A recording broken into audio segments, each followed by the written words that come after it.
Okay, students, we're back with T, but this time with a paired t-test, also referred to as a dependent samples t-test.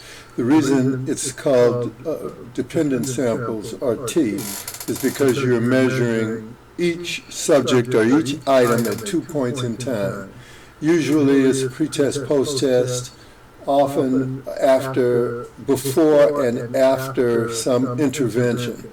I'm not going to go into all these details because you will find those in your text and in the material that Dr. Rasmussen has already provided to you. But I will emphasize the fact that subjects need to be independent, even though the scores are not. The same scores for the same people will provide 2 scores, and for T it's only two.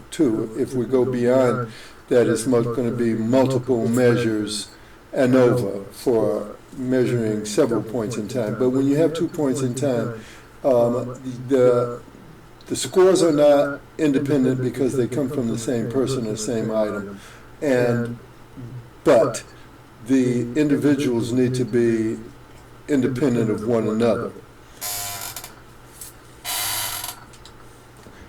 This data set requires you to use the peer tutoring.csv data set. And when you open that data set, you will find that there are 4 columns, 3 variables. This one is just the ID number. But you have 1 column for pre-test, 1 column for post-test, and 1 column for the difference, whether there was an improvement or not. Now, the way this program works, it requires you to put the post-test, pre-test in 2 separate columns, but sometimes you'll find data sets where the 2 scores are there, but they are identified by another variable, that it's either a post-test or pre-test variable. And then you would have to reconstruct it into this, but we've already done that part. But what happened in Jamovi is that the default seems to always go toward nominal level data, and you can see that from the icon. So I'm gonna go to the data here. I didn't have to definitely necessarily select it, but it's better to select data when you want to work with data. And then I'm going to make that a continuous variable, and I want to do the same thing to the other one. Now, we have another data set with missing values that we need to label, and later we will work with this missing values selection. So now let's go back to analysis.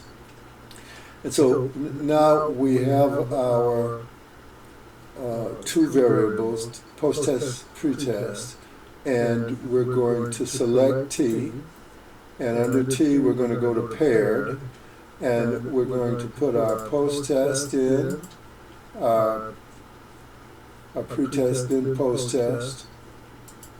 Notice they're in different columns, but they're on the same row. And then we're going to select the student's T. We want to see mean differences. We want to see the effect size, which is going to be Cohen's D. Take a look at descriptives, and descriptive plots give a good view of the difference between the average scores and the amount of variance as measured in the confidence interval. Okay, and then we'll do our normality test, and since we've been looking at QQ plots, let's do that. Okay, so now we have selected the variables that we want, and here is our output, and you can see that students T gives us a negative 3.37 at 63 degrees of freedom, which is n-1, and it is definitely a significant difference between scores.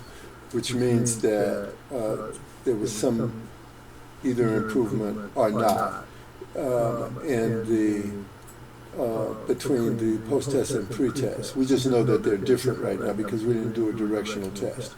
We know that the difference between means is negative 2.92, and that the Cohen's D is 4.41, and this measure here we'll get to later. And